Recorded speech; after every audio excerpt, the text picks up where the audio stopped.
Hello, my friends. I have a new single that's called It's Christmas. I'm going to play for you and I'm going to explain how I do it. Nice. Let's jump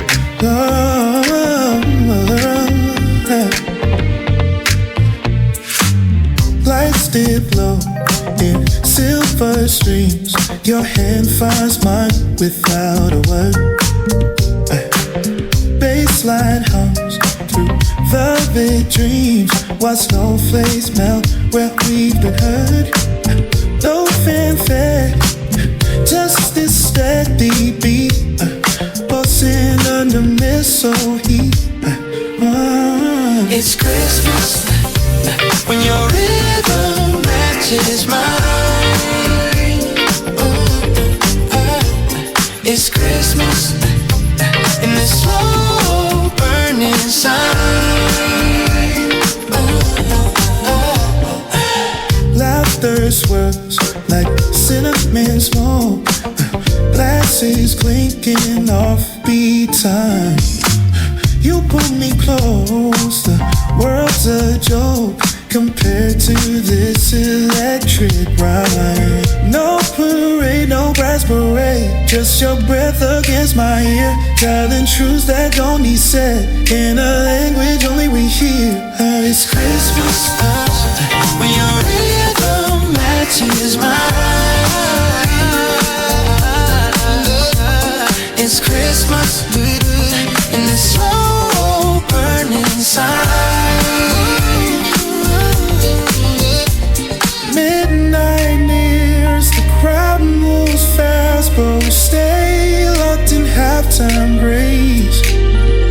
Not every gift is meant to last. Some live right here in this embrace. It's Christmas, and your rhythm matches mine.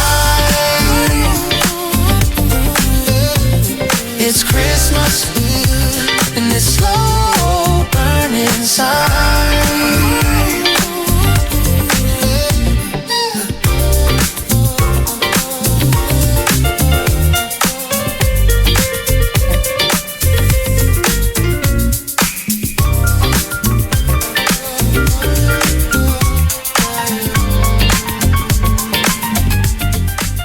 There we go. Perfect spot. Nice. Absolutely perfect. I love it. Let's talk about how this song was created from the beginning to end. The platform that I used to jumpstart my ideas was Tunee. This is Tunee. When you get into Tunee, and let's say you give it a vocal prompt or an audio prompt, or you give it text for it to use, it oftentimes likes to embellish what you've done, and then it will give you three options. Do you want this, this, or this? And that's generally what the three options look like. So in this case, this is an example of another song. What I did for It's Christmas was click on these three and do Get Stems. When you click on Get Stems, it will allow you to download all the stems, and the stems are generally clean. They sound really good. You take those stems and then you put those stems into your DAW. In this case, the DAW that I used was Mixcraft. So I dragged all the stems into Mixcraft and lined them up.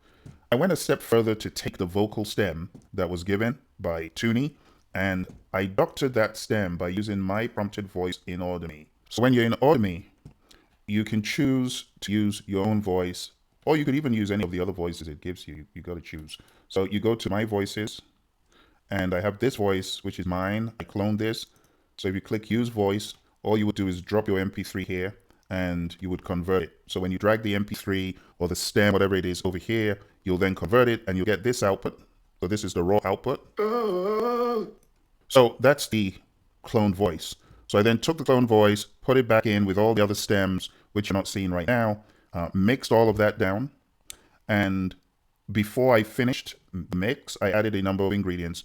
First of all, I added a background vocal on a lower octave. So I added the lead voice in chorus, but on a lower octave. I also added a number of other voices, and I harmonized those voices, especially in the chorus, to give this almost vocoder effect, but it also sounds like harmonized voices. I did that using the Wave Harmonize plugin tool. And then I also used my keyboard to add a piano part. I also added strings and a tenor guitar part to play that chicka chicka chicka, tenor guitar, and I added electric piano, right? So I played all of those. And then when that was said and done, mixed it down, and then I took all of that, and after it was mixed down, I added the isotope essentials for mastering. I did that right here in my DAW, and then I went into Lander, took all of that stuff that was already mixed and kind of pre-mastered, I would call it, not completely mastered. I did that -5 dB, and then brought it in here finally to do the mastering in Lander. Mastered it in Lander, took it out of Lander, brought it back into Nero Wave Audio Tool to do the final edits and to do the final fade to make sure that the fade was a seamless fade. And that's it. Now, as far as the video, because I often get questions of people asking how did I do the video? Well, to do the video, I used a set of tools starting from GPT that everyone knows. So I'll just show you what those look like on the screen. So I started off with a very simple prompt for my subjects. I wasn't exactly sure what my subjects would look like, but I gave it a very, very basic prompt. So I ended up, first of all, getting these characters, gave me these characters, and then I started amplifying the characters by trying to section them out, personalize them a bit. And then I also used Nano Banana. There was some things I needed to be put right, so I used Nano Banana to correct them, to expand the imagery. And then I asked for some specifics, like, to put some specific characters on the instruments. I also used Grok. So I took the images and put them in Grok. Some of these didn't make their way to the final. So I used Grok to create a lot of the imagery. And I used Sora scale to create embellishments of the imagery, as you can see. When I was done with the main image, I went into Hedra, and I used Hedra to match the voice and the image. So if I go into my library here, you will see those are some of the characters that that you saw in the singing. So match the photo with the audio, with the singing and all that. And then I also used Flow quite a lot. I used Google Flow, which contains the VO 3.1. So I use VO 3.1 for this, and you see some of the videos that appeared in the final. So these are some of the videos. So some of them made their way. Some of them are very good. The initial video of them hanging up a tree, that was also done with VO3. And also, like I said, a lot of Grok. So I used a lot of Grok in there, a lot of this stuff. And at the end of the day, just made a composite video in Clipchamp. So I got Clipchamp open and just arranged them on the timeline. And that's pretty much how it was all done. All right, I hope this explains my process. If you got any other questions, put them in the comments below. Thank you for watching. Happy holidays and Merry Christmas, Happy New Year. I'll talk to you soon.